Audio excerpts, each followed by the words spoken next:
and celebrate and discuss environmentalism and sustainable lifestyles. There's going to be a whole lineup of amazing music and art, and also presentations and workshops by professionals in the field of sustainability and environmental activism. And so if you want to activate and work together with the community of the East Coast community to help and protect the earth and to create a sustainable lifestyle for humans and discuss how it can improve society, and also check out some amazing music and arts, then definitely come out. Because we had this dream. We had this dream to bring people together who are doing work for the community.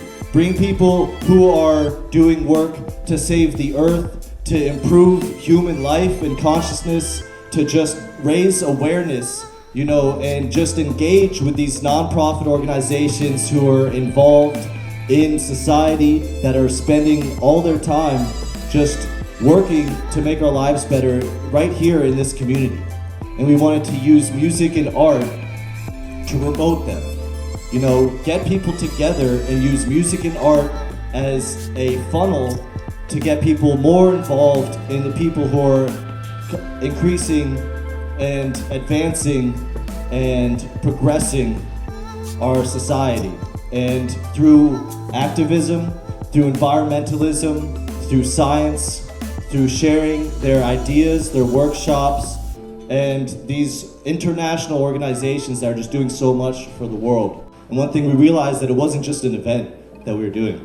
We're starting a movement of combining art and knowledge, and I realize this movement is going to keep going, and I want to personally pursue this and push this as far as it'll go, and continue hosting events that have presentations in science and activism that are supporting community and bring together through music and art. And I just want to say I appreciate you guys all for coming and being involved.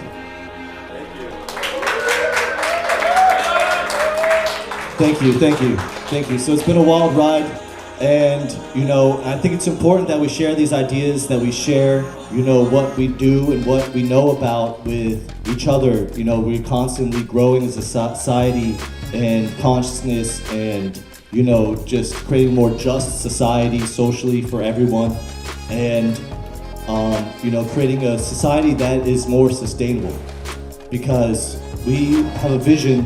We all have a vision, every one of us, of what the future could be. And I feel like we need to pursue that, right? There's no shame in taking the ideas in your head and trying to do everything you possibly can to turn them into reality. And so that's what I'm trying to do, and I'm trying to just get as many people who believe that, and whatever it is you believe that could be changed in society, is important, and your voice should be heard. That's why I want to have everyone feel at these events, to be able to express themselves. There's no one single cause. The cause is for knowledge. The cause is to support the world and support, everyone around us. Whatever it is that you do, whatever it is you can contribute, you should be provided space to do that. And so that's what these events are about. We've been doing a bunch of promotional events at Galactic Panther, Alexandria, with some amazing people. We're going to continue those events after these festivals. It's your whole sense of the world, and the ontology that you inhabit, it really reflects and transmits cultural values. It's connected to religion often, because that's usually what gives people their ontological perspective. And if you don't have a religion, then whatever the culture that you live in, those are the underlying beliefs that you have. And this is something that, if anyone's a fan of Aldous Huxley, he had a friend called Lynn White who writes about environmental crises, and he said that what people do about their ecology depends on what they think about themselves in relation to the things around them. That is, by religion.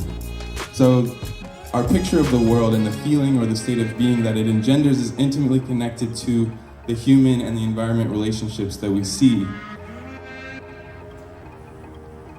So, all right, I'm capping so hard. I got so many academic terms in here.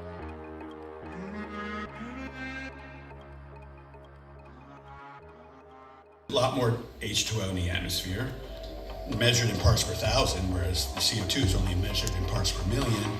However, the amount of H2O in the air is dependent only on the temperature of the air. If the air is cold, the H2O condenses balances out and we get rain. If the air is warm, H2O evaporates into it. There are some exceptions, but that's the general. So the CO2 concentration, CO2 is much more longer living in the atmosphere, and other carbon-based trace greenhouse gases too, like methane. That affects the temperature, and then the temperature affects the H2O concentration, which boosts the CO2 effect.